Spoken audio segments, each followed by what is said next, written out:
Saudara, mari kita buka Mazmur 139.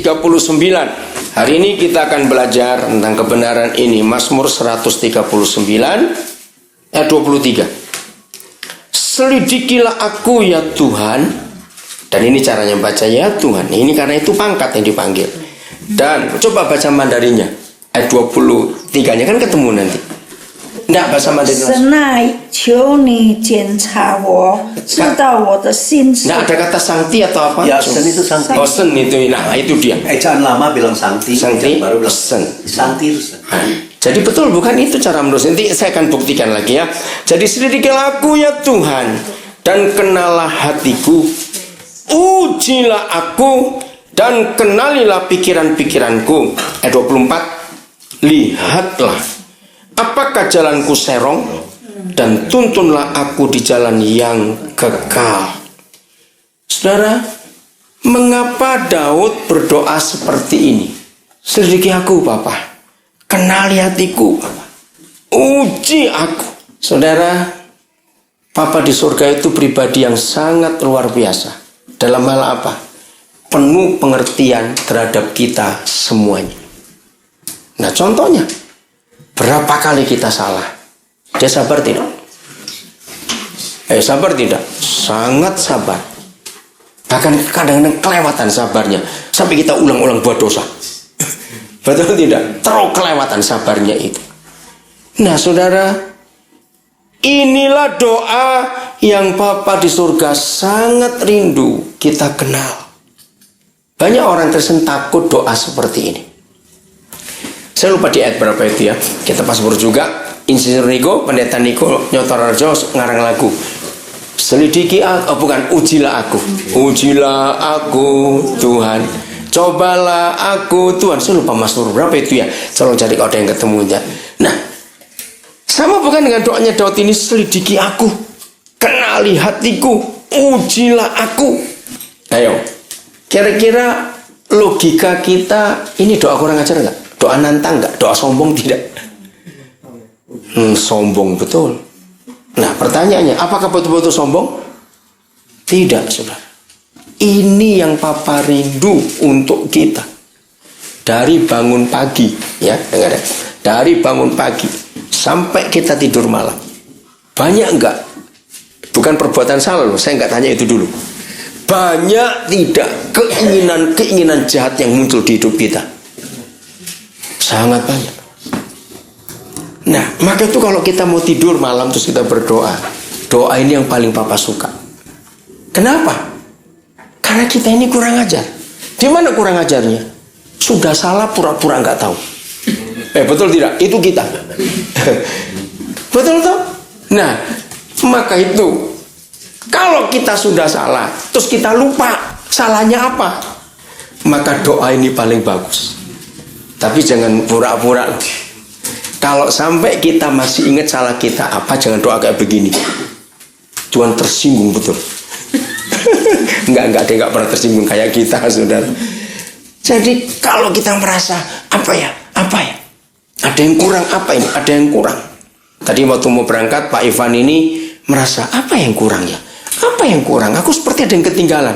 Lah, apa saya juga tidak tahu. Nah, saudara, kalau kita ada salah, Roh Kudus itu pasti akan buat kita betul tidak? Tahu kata conviction? Tahu nggak? Bukan menuduh, beda. Convict itu bukan tuduhan, bukan blame. Convict itu mengingatkan. Nah, kalau kita di-convict oleh Roh Kudus, kita diingatkan, tapi kita ini lupa, ya salah apa ya? Maka paling baik doa kayak begini, selidiki aku Bapa, uji aku, periksa aku, ada yang salah nggak sepanjang hari ini?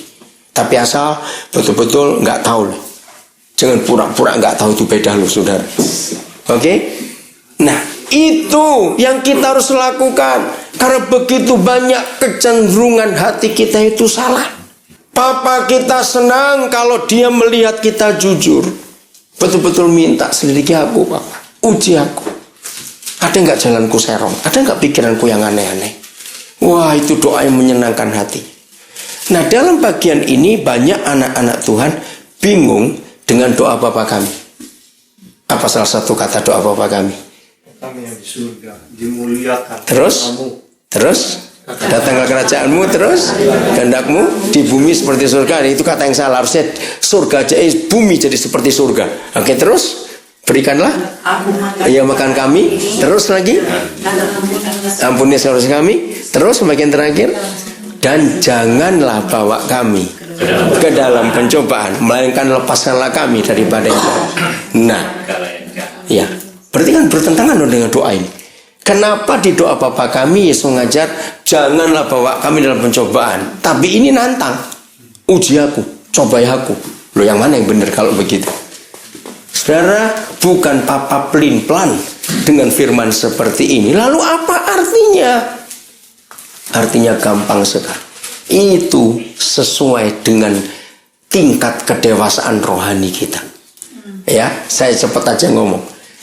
Waktu anak-anak masih SD, SMP, SMA, masih ingat waktu kita masih sekolah dulu? Kalau diberitahu oleh guru kita, anak-anak Rabu depan ulangan, reaksi kita apa? Teriak, ulangan lagi. Tapi kalau kita sudah mahasiswa, sudah siap untuk diuji, mungkin dosennya lagi sibuk, kita datang nggak pada dosen itu? Datang. Minta apa? Nah, supaya cepat lulus. Ini penting. Apa kita nantang dosen itu? Ayo, atau kita kurang ajar? Tidak. Kita sudah siap. Dosennya mungkin malas, lupa mungkin. Nah, jadi dua doa ini tergantung apa kita? Kedewasaan kita. Kita masih SMP atau kita sudah mahasiswa? Bayangkan jangan sampai ada di antara kita, kalau ditanya kapan Bapak jadi Kristen? Wah, pokoknya Harbour Bridge belum ada. Wah, itu tahun 33 itu dibangun Harbour Bridge. Nah, kalau sudah sekian lama jadi Kristen, kita nggak dewasa-dewasa, kita nggak lulus-lulus, kapan gedenya? Ngerti arti ini, saudara? Maka itu sudah waktunya, bukan kita kurang ajar pada Papa, tapi berani doa sebagai anak yang dewasa.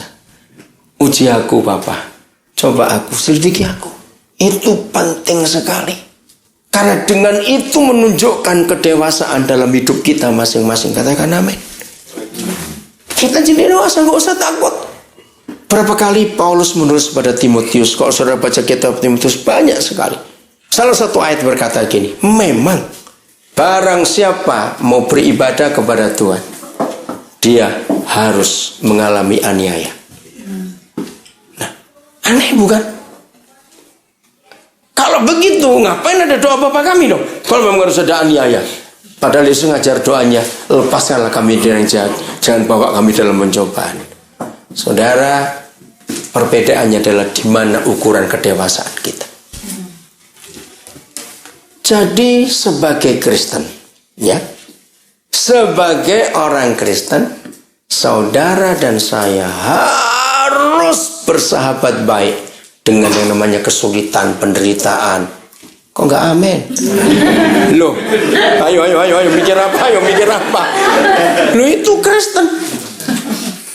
Kalau saudara ke Tiongkok tahun-tahun itu, aduh, penderitaan mereka yang di Rusia juga, bagaimana mereka disiksa. Apakah Tuhan tidak adil? Adil. Apakah Tuhan mereka dengan Tuhan kita beda? Sama. Cuma giliran kita belum tiba. Awas, siap-siap. Nah, serius itu. Memang kamu yang mau beribadah kepada Tuhan harus. Ketemu nggak ayat itu? 1 Timotius berapa? Saya lupa itu. Nanti coba cari. Harus ada penganiayaan, ada penderitaan dalam hidup kita. Karena hal itu akan membentuk iman kita. Sebelum kami ke Sydney, saya sempat bicara untuk misi di satu gereja. Nah, saya beri contoh tentang suku Wana. Suku Wana itu adanya di Sulawesi Tengah, saudara. Ya, kalau saudara punya bayangan, terbangnya dari Palu, kalau naik pesawat itu turun Luwuk. Ya, kaki K itu ya, sebelah kanan. Dari Luwuk itu kami naik mobil ke arah barat. Kira-kira 4-5 jam, jalannya belum baik sampai sekarang. Ada 2 orang poso di sini tahu. Oke. Nah, kami turun di Batu Rubi. Itu sekarang sudah jadi kabupaten. Nah, dari Batu Rubi kami naik ojek karena nggak ada jalan lain. Ke kampung terakhir itu ada jalan, namanya Wempanampa. Saya sudah 4 kali ke sana. Dari UM Panampa kami bangun pos. Di situ kami pasang telepon satelit. Itu satu-satunya komunikasi kami.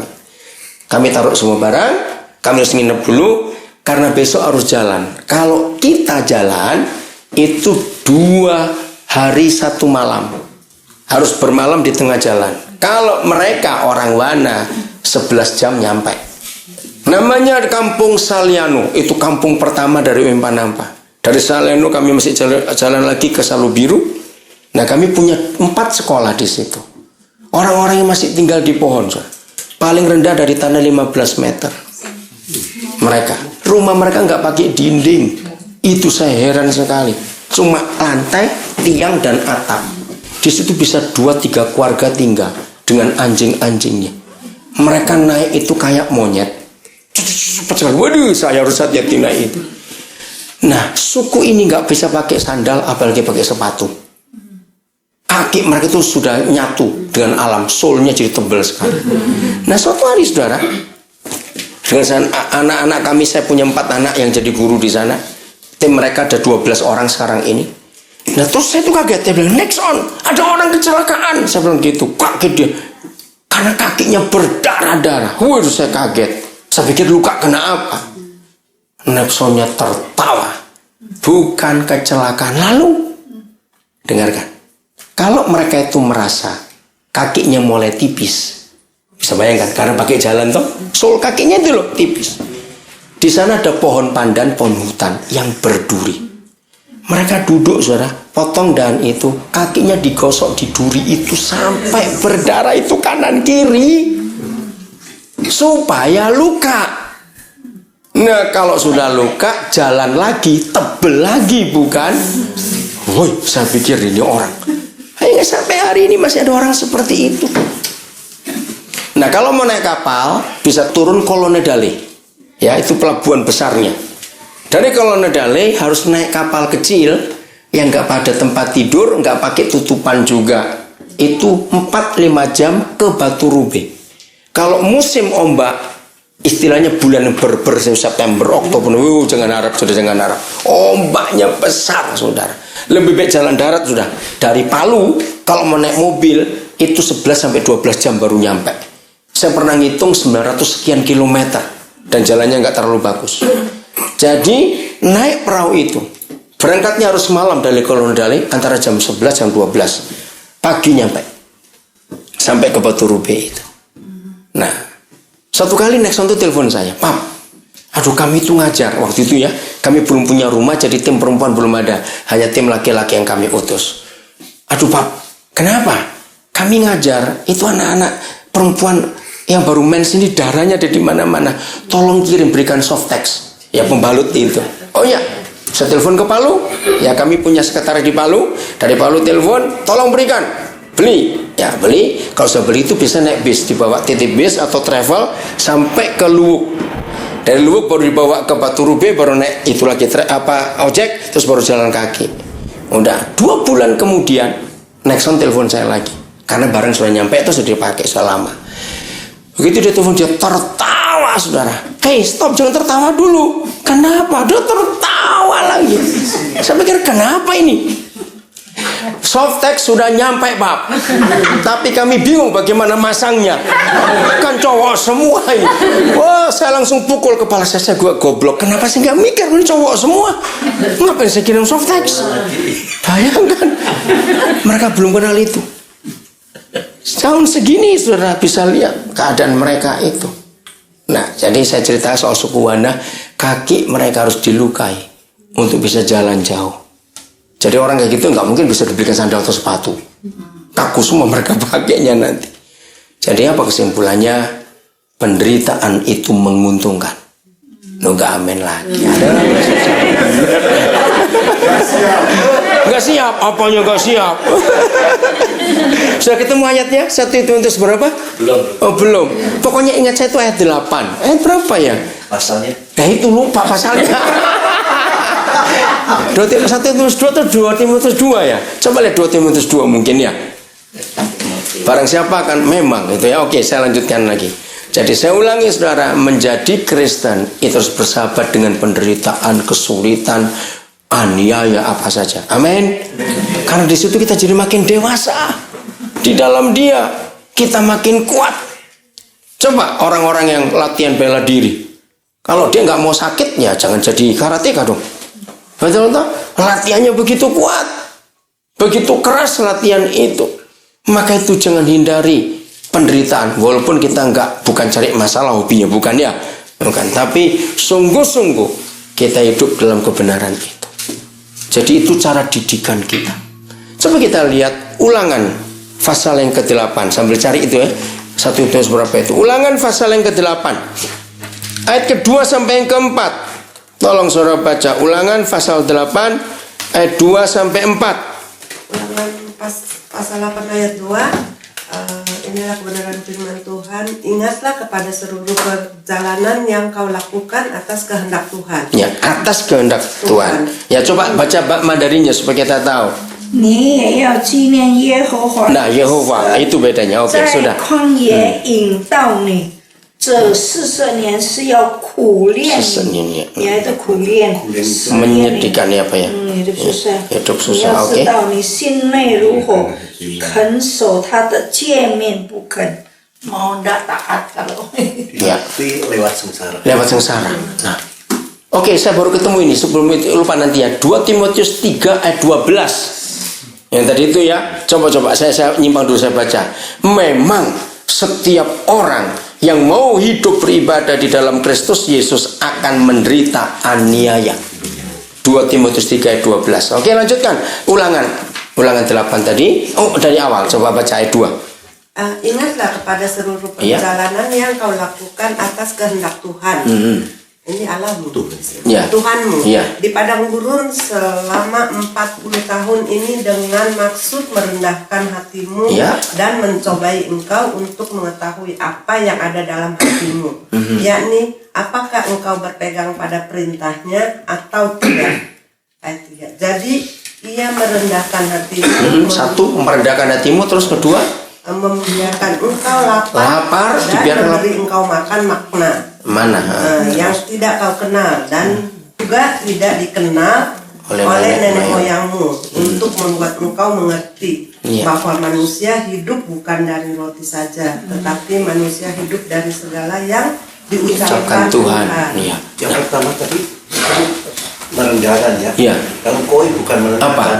dilatih lewat sengsara. Oh, latih lewat sengsara. Ya, Iya. ku itu Ku, sengsara. iya. Lin itu latihan. Iya.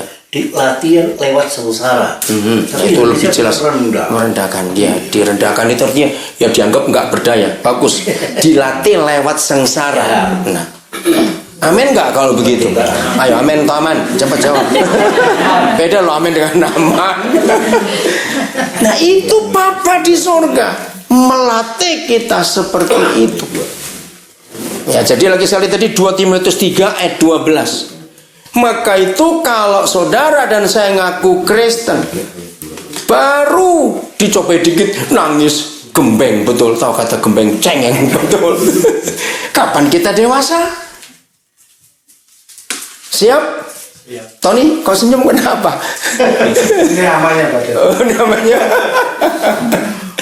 Jadi menjadi Kristen, saya ulangi lagi, harus bersahabat dengan namanya kesulitan, persoalan. Lagi walaupun kita nggak boleh cari masalah dalam hidup, karena itu kita akan dilatih untuk jadi kuat otot-otot iman kita. Amin, saudara. Jadi kuat spir kita, kuat menghadapi tantangan hidup.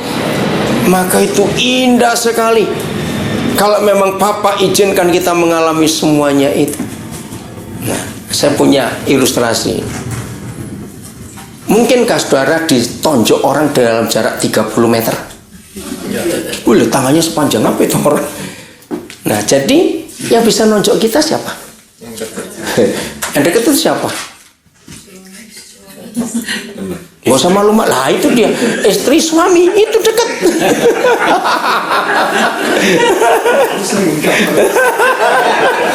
Ya bukan digampar, maksudnya kok Jimmy digampar.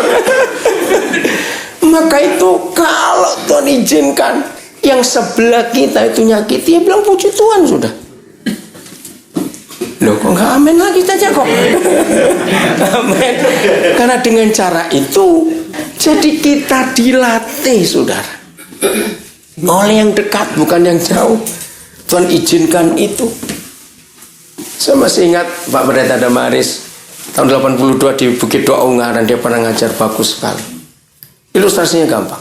Ada orang Kristen sombong. Dia bilang, saya tidak perlu orang lain. Saya bisa jadi Kristen sendiri. Wih, hebat betul bukan? Ayo, siapa yang sering ngomong gitu? Saya nggak butuh yang lain. Saya bisa sendiri jadi Kristen. Nggak bisa. Karena menjadi Kristen harus lewat salib. Betul nggak? Pintunya cuma satu. Jangan milih pintu lain. Harus salib. Amin atau aman? Amin. Salib itu enak atau tidak enak? Tidak enak. Sangat tidak enak. Nah, lihat ini yang suka sendiri. Nggak butuh yang lain. Oke. Buat kayu salib. Paku dirimu sendiri. Seorang ambil paku kaki 2. Terus tangan kanan maku tangan kiri. Lihat tangan kanan yang maku siapa? Ngerti nggak ilustrasi itu? Jadi tidak bisa hidup sendiri, harus ada orang di sekitar kita yang menyelesaikan paku terakhir itu tadi. Nggak amin, ada nggak bener. Itu nggak enak sekali. Siapa bisa jawab pertanyaan saya? Hanya ada satu stage, atau kata stage-nya, satu tingkatan di hidup kita. Ketika kesakitan yang paling sakit itu datang menyakiti, tapi kita nggak rasa sakit. Satu stage saja. Sampai di mana itu? Mati. Nah, siapa yang ngomong tadi? Pinter Ton. Waduh, Tony hebat ini memang musuh. Mati. Yesus itu, saudara, kalau kita ingat ini, kematian Tuhan kita Yesus itu bukan waktu disalib. Di Getsemani itu dia sudah mati. Renungkan, iya atau tidak? Ya toh? Di Getsemani itu dia sudah mati. Nah, sampai berdarah itu pecah semua itu pembuluh darah. Itu lebih dari stroke, saudara. Benar, memang dalam dunia medis itu pernah dibuktikan, tapi belum pernah ada orang alami itu. Kalau tekanan darah, karena tekanan batin begitu beratnya, penderitaan begitu menekan, itu kalau pembuluh darahnya kuat, ya Yesus pasti kuat, nggak mungkin dia stroke atau pecah pembuluh darah. Itu pori-pori, dari kulit pembuluh darah itu merembes. Nah, karena pembuluh darah itu ada di bawah kulit, lalu rembesan darah itu keluar lewat pori-pori. Dan coba ingat, ya kalau saya renungkan itu luar biasa. Aduh, betul-betul hebat. Ingat, Getsemani itu tempat yang rendah atau bukit? Coba. Bukit. Oke. Itu siang atau malam? Bukit malam. Cuaca bagaimana kira-kira? Dingin. Yang ketiga, Tuhan Yesus angkat-angkat barang atau lagi apa? Ya, doa dalam posisi apa seharusnya? Ya, bisa duduk, bisa berdiri. Lihat, tempat tinggi, malam, enggak kerja. Kok bisa keringatan? Pernah mikir itu enggak, saudara? Kok bisa keringatan? Ayo. Berarti sufferingnya itu luar biasa. Ngeri. Semua kita lah. Kalau kita sempat menemui orang yang mau dihukum mati besok, saudara, kita ketemu saat ini, bisa bayangkan nggak orang itu kayak apa? Jadi Tuhan kita itu matinya sudah di Getsemani, bukan di kayu salib itu. Karena dia ngeri, maka itu dia tawar. Papa, boleh nggak? Masih ingat doanya? Boleh nggak? Artinya gini, ada cara lain nggak untuk menyelamatkan bajingan-bajingan ini? Kan itu bukan kata itu. Siapa itu bajingan-bajingan itu? Ya kita ini. Ada cara lain nggak untuk menyelamatkan penjahat-penjahat ini? Wih, ngeri sekali. Jadi dia sudah mati di Getsemani, bukan waktu disalib. Ingat itu, karena penderitaannya. Jadi secara medis bisa dibuktikan. Maka itu, dari 4 penulis Injil, kenapa hanya Lukas yang bisa nulis itu? Karena dia dokter. Jadi dia tahu secara metabolisme tubuh. Dia tahu betul. Luar biasa itu, saudara. Maka itu, untuk tidak merasakan sakit dalam penderitaan, mati. Jadi ketika dia dicambuk seperti itu, sudah nggak rasa, sudah mati dia sudah. Wih, ngeri sekali. Ya, The Passion of the Christ itu film yang paling tepat. Karena tidak ada yang pernah menggambarkan seperti itu. Maka itu gambar-gambar yang kita sering lihat itu sudah salah semua. Nggak secakep itu Tuhan kita. Sampai dikatakan oleh Yesaya, mukanya aja nggak bisa dilihat orang. Orang lihat aja minggir, wih ngeri sekali mukanya. Hancur mukanya, apalagi punggungnya. Maka itu jangan menjauhi aniaya dan penderitaan. Coba baca cunggunya. Yang tadi 2 Timotius 3:12 itu loh, kata penderitaan. 2 Timotius 3:12 tadi ya. Coba. Indonesia saya sudah baca bahwa memang ada kata itu bagus sekali. Memang para setiap orang yang mau hidup beribadah di dalam Kristus Yesus akan menderita aniaya. Kata memang itu bagus. Gimana? 不但如此，凡立志在基督耶稣金钱度日的，也都要受逼迫。 Di situ kalau memang di sini dikatakan seperti Seharusnya, bukan? memberi sesuatu kayak kepastian yang nekat gitu. Kepastian yang nekat untuk menjalankan. Ya, apa kata aniaya di situ Pak Mandari? Ya, pipo itu aniaya. Mana ya? Ada bahasa Inggris? Yang bahasa Inggris? Coba lihat. Saya lihat King James. Yeah, all who desire to live godly in Jesus Christ shall suffer persecution. Suffer persecution. Sudah suffer persecution lagi. Menderita nih. Ya persecution ya. Itu terjemahan apa Pak? King James. King James, oh ya. Suffer persecution. Harus loh saudara. Nggak bisa tidak. Jadi saya ulang lagi, jangan takut. Maka itu kalau baru difitnah saja, jangan bereaksi, itu masih kecil. Loh kok nggak amin? Nggak difitnah itu, aduh. Masa sih rugi difitnah? Hidung masih utuh, kok kuping juga masih utuh. Cuma difitnah saja. Uang juga nggak kurang, ayo kalau difitnah. Maka itu kalau difitnah aja kita sudah teriak-teriak. Bagaimana mau penderitaan lagi? Dituduh yang macam-macam. Kok diam lagi? Ayo. Bagaimana? Loh bagaimana? Dituduh macam-macam itu bagaimana? Ajak makan orang itu. Bukan makan orangnya, beda loh. Ajak makan. Ini tiap hari udah diajak makan. Enggak apa-apa, ayo. Malu sendirilah dia. Pasti boys, betul. Pasti enggak tahu diri dong sombetnya. Kok bisa makan tiap hari mau. Betul. Itu cara Yesus. Itu cara Tuhan kita. Ayo apa lagi? Siapa bisa cerita? Apa penderitaan yang paling menderita buat saudara? Takut miskin? Ada orang takut miskin? Banyak malah. Jangan takut, saudara. Jangan takut. Percayalah, kalau setan kenal kita adalah pribadi yang tidak pernah takut aniaya dan penderitaan, setan gak akan berani kumpul kita. Kenapa jawabnya? Ayo, kenapa setan gak berani? Ya, percuma. Karena orang itu nggak bisa disakiti pun diam, percuma. Maka itu kenapa setan nggak balik-balik ke Yusuf. Sampai hari akhir hidup Yusuf nggak ada daftar dosa. Karena Yusuf sudah tahan penderitaan.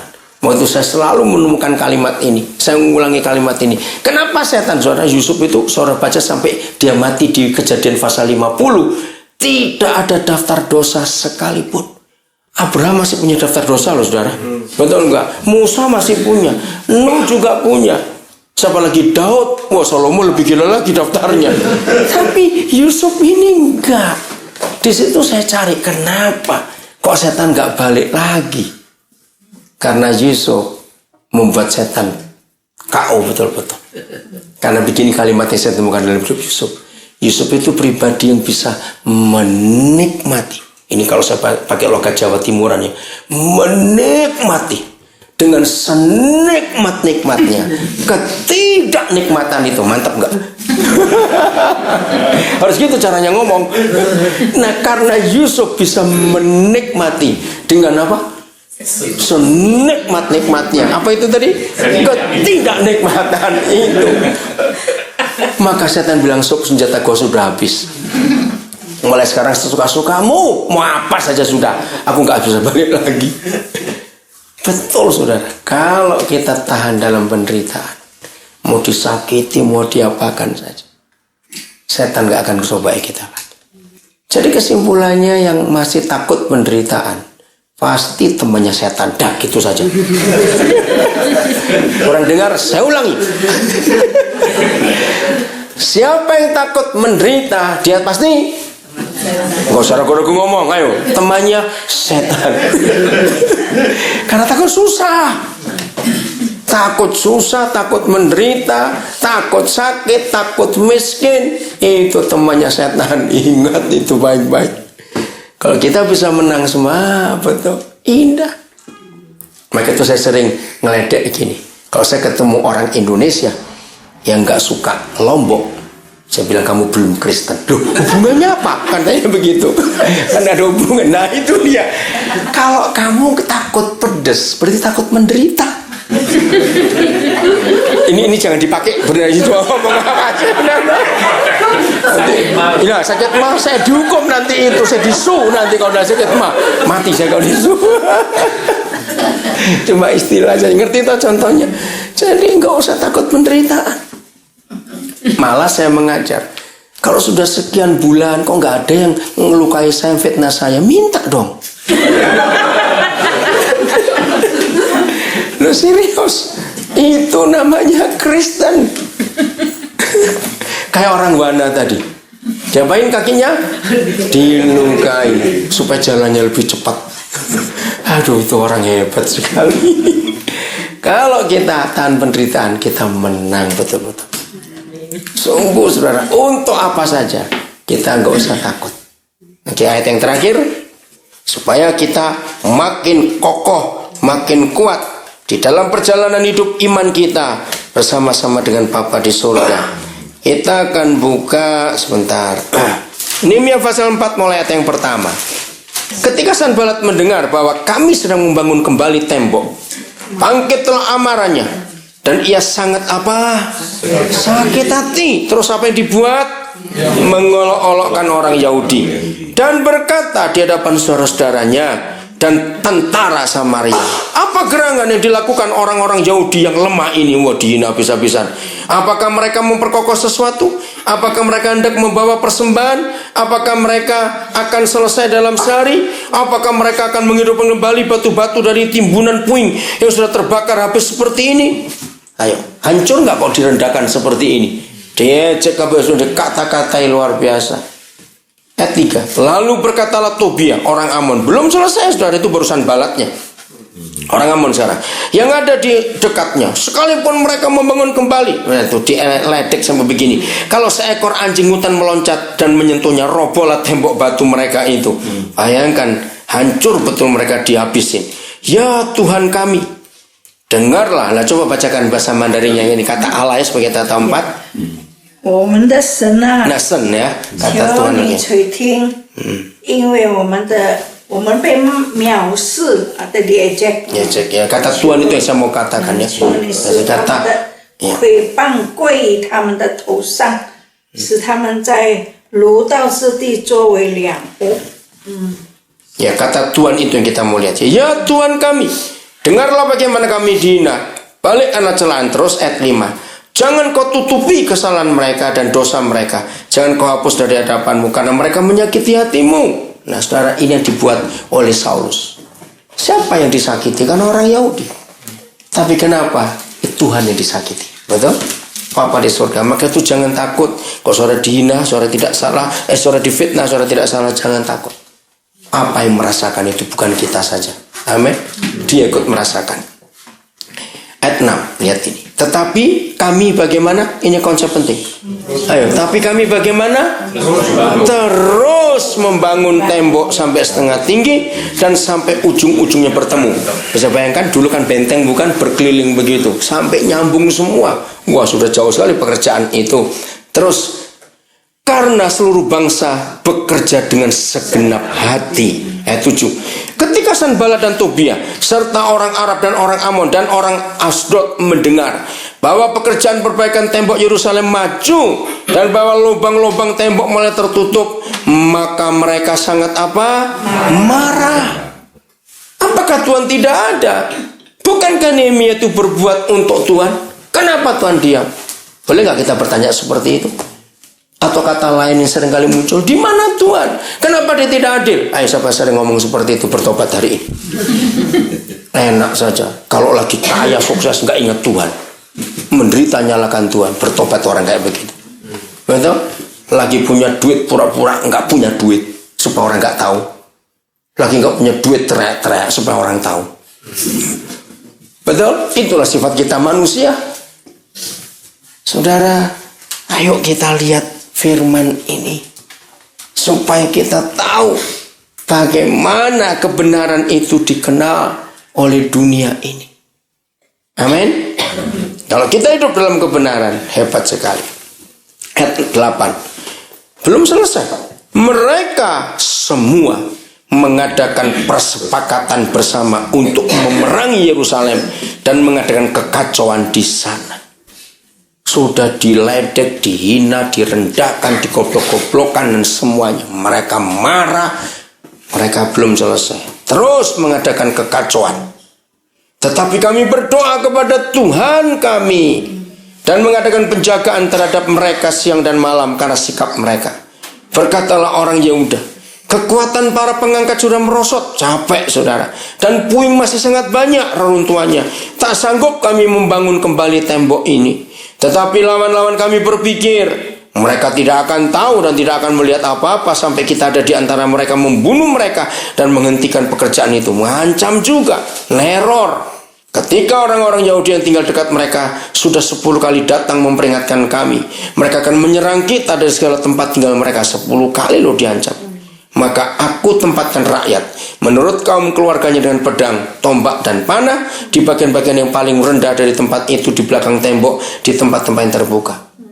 Saudara, nanti pulang baca di pasal pertama. Kalau kita lihat cara Nehemia mimpin kayak begini, dia itu orang hebat nggak? Orang militer bukan? Strategi. Tapi lihat nanti pasal pertama. Sampai ingat, Nehemia itu apa? Kerjaannya apa? Apa pasal 1? Masih ingat? Ya, saudara jarang pergi baca kitab Nehemia. Ini katanya Kristen sejak Habibus belum jadi.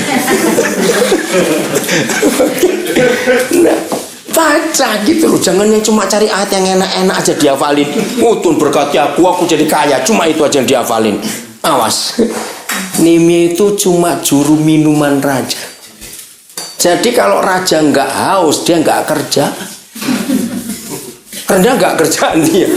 Rendah sekali. Tapi dia punya hati. Ketika sepupunya, kasihnya datang memberitahu kabar Yerusalem hancur, dia itu nangis, dia berdoa, puasa. Tuhan, pasti apa aku buat ini? Bayangkan, cuma juru minuman, tapi punya hati jadi pemimpin hebat seperti itu. Apakah Tuhan nggak menyertai? Tuhan menyertai. Tapi kenapa begitu? Nah, ini namanya apa tadi? Penderitaan, pencobaan, kesulitan, masalah. Maka itu Nehemia disebut di Alkitab padahal cuma juru minuman raja. Maaf kalau saya ngomong jangan tersinggung. Kalau saudara kerja di fish market, saudara kerja di sopir taksi, saudara kerja di restoran, masih lebih tinggi gaji daripada Nehemia. Katakan amin. Tapi Nehemia bisa begitu hebat, melakukan apa yang Tuhan kehendaki, punya strategi yang hebat sekali. Terus, jadi nanti janji bacanya pasal 1-nya di rumah kitab Nehemia.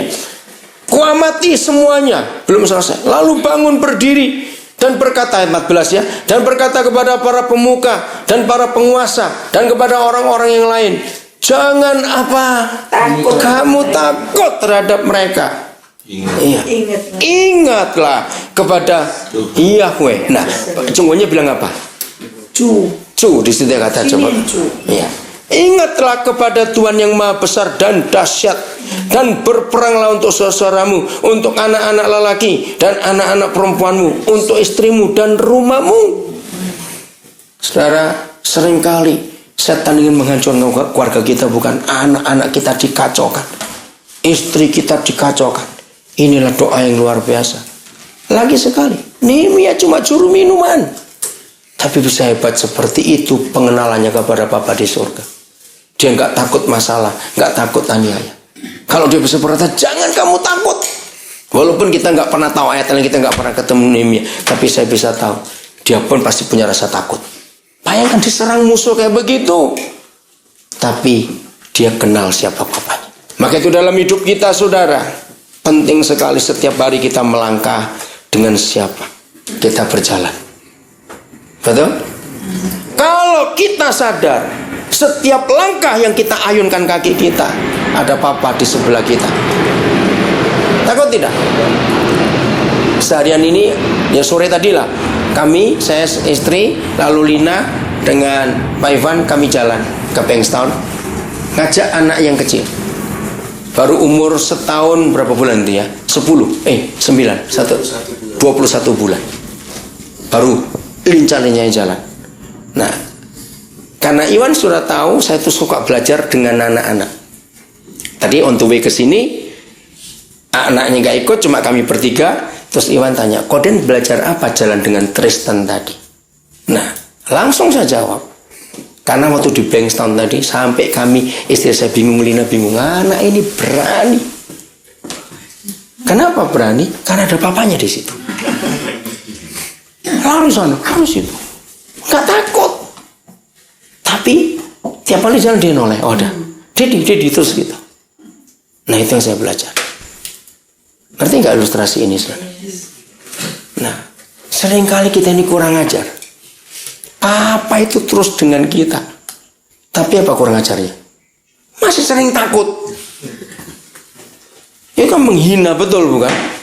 Sangat menghina. Ayo siapa yang sering takut? Aduh jangan-jangan. Aduh nanti gimana? Nanti itu bagaimana? Apakah papa kita pernah ninggalin kita? Enggak. Bayangkan. Maka itu kalau saudara masih takut tentang apa saja, maka saudara menghina papa di surga. Betul, saya selesaikan dulu, nanti saya baru ayat yang terakhir.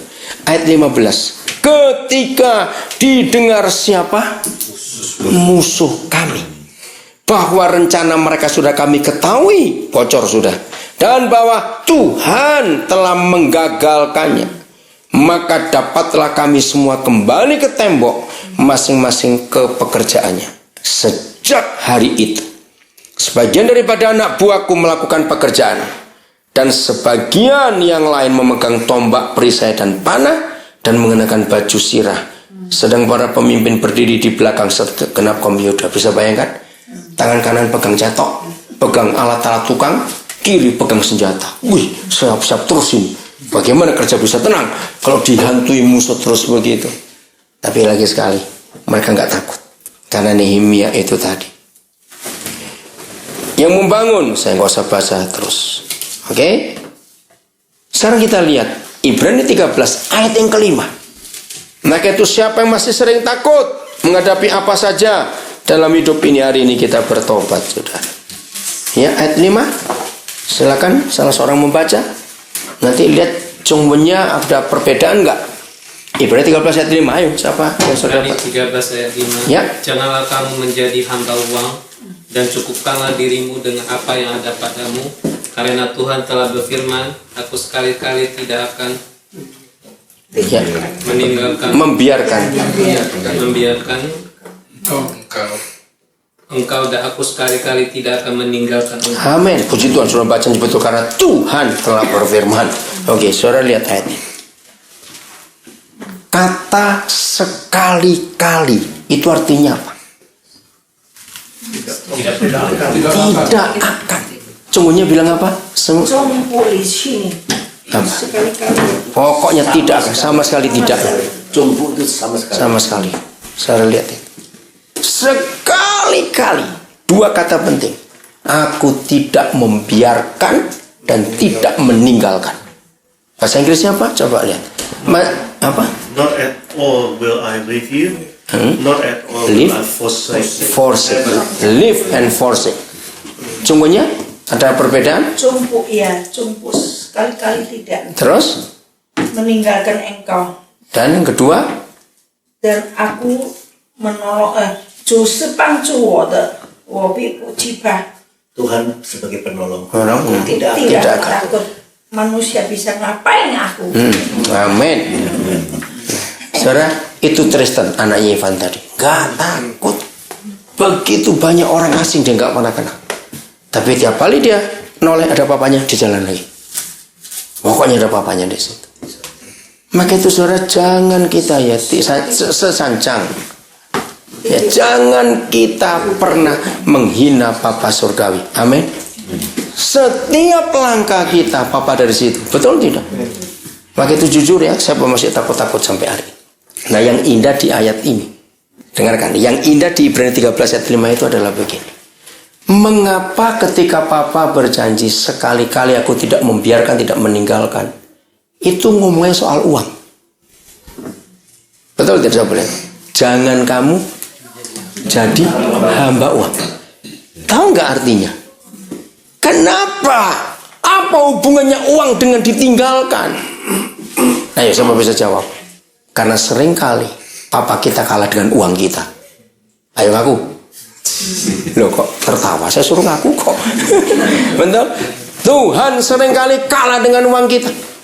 Kok bisa? Jangan tersinggung saya ngomong ini. Masih cukup banyak orang Kristen yang hidup sukacitanya sangat dipengaruhi dengan berapa uangnya. Kemarin malam di rumah saudara Tony, kita belajar ada bedanya bahagia dan sukacita. Karena kemarin malam kita belajar tentang suami istri. Suami itu sumber kebahagiaan, kalau istri sumber sukacita. Nah, lalu pulang kemarin, kalau dia tanya istrinya Pak Iwan, apa bedanya bahagia dengan sukacita?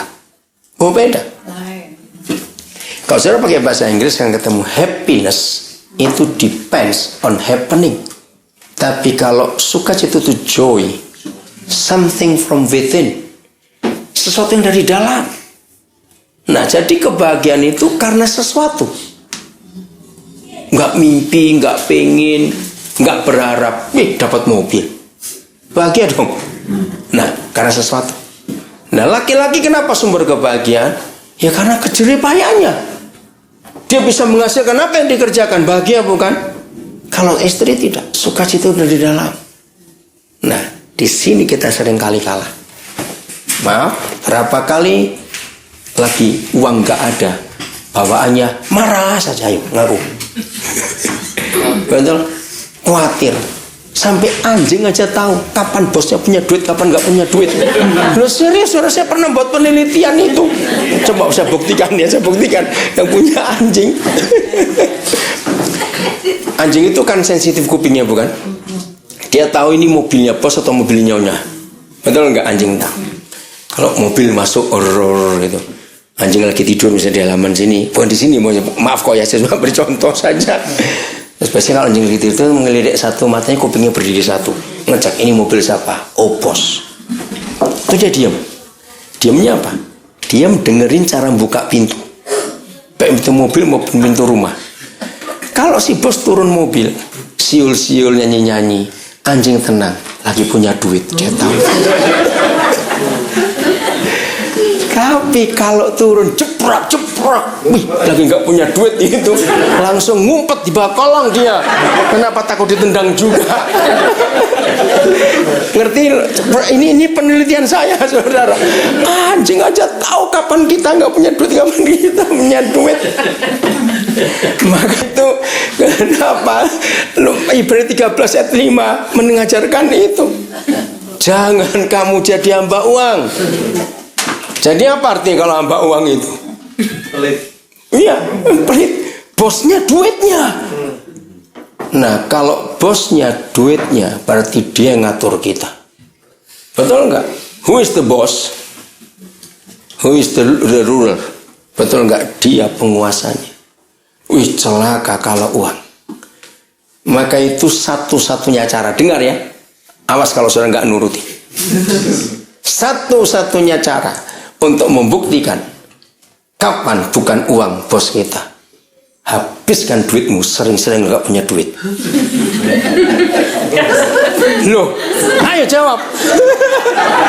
Loh, gampang bukan? Tapi mikir. Loh, nggak boleh kau mikir. Serius, saudara, saya itu sudah langganan sering nggak punya duit. Sering, benar. Maka itu saya bisa ngomong seperti ini. Kalau tadi di bagian mana saya lupa itu ya. Oh ya, saya ngomong kalau punya duit pura-pura nggak tahu, nggak punya duit ngomong-ngomong. Lah kalau saya itu repot. Orang itu nggak akan percaya kalau saya itu sering nggak punya duit. Betul nggak? Bukan cuma karena potongannya. Jadi saya itu repot kalau saya begini. Orang ngomong saya nggak punya duit, orang tertawa. Mana mungkin padahal nggak punya duit. Ngerti? Maka itu kalau saudara ingin sukacita kita benar atau tidak, sering-sering nggak punya duit. Tetap sukacita nggak waktu duitnya nggak ada. Jadi kalau duitmu masih ada terus, ya jangan ngomong dong. Oke, jadi jangan kamu jadi hamba uang. Nah, kata penting di ayat 5, kata cukupkanlah dirimu. Bahasa Mandarin ketemu apa di situ? Semua coba lihat Inggrisnya sih kata apa? Cukupkanlah dirimu, ada kata. Itu penting, saudara. 有apa? Cukupkan kata apa? 人称不可贪爱钱财，要以自己所有的为主。Ya, apa yang adanya kita Cukup, puas. enggak kata puas. Inggrisnya bilang apa? Yang sejuk puas juga. Apa? Ayatnya 5. 13 ayat 5. Yang lain ada terjemahan bahasa Inggris? 自己所有的为主。 let your way of life be without the love of money. Let the way of your life. Tidak ada kata cukup ya? Let the way. And be content with Oh, content. Nah, itu dia. Saudara lihat. Orang kaya, saudara, ini filosofi dunia. Ya, saya percaya saudara pernah baca itu. Filosofi dunia berkata, orang kaya itu bukan yang duitnya banyak, rumahnya banyak, mobilnya bagus. Tapi dunia berkata, orang kaya adalah orang yang bisa berkata cukup. Betul nggak? Itu orang dunia loh, saudara. Orang kaya itu yang bisa berkata cukup. Kalau kurang terus dia bukan kaya, mau kurang terus kok. Kata cukup itu luar biasa. Nah, sama dengan Yusuf. Ternyata kalau semua kita bisa berkata cukup, setan itu nggak berani ganggu kita lagi. Karena nggak ada rasa kurang. Orang yang sudah bisa berkata cukup, dia pasti nggak bisa berkata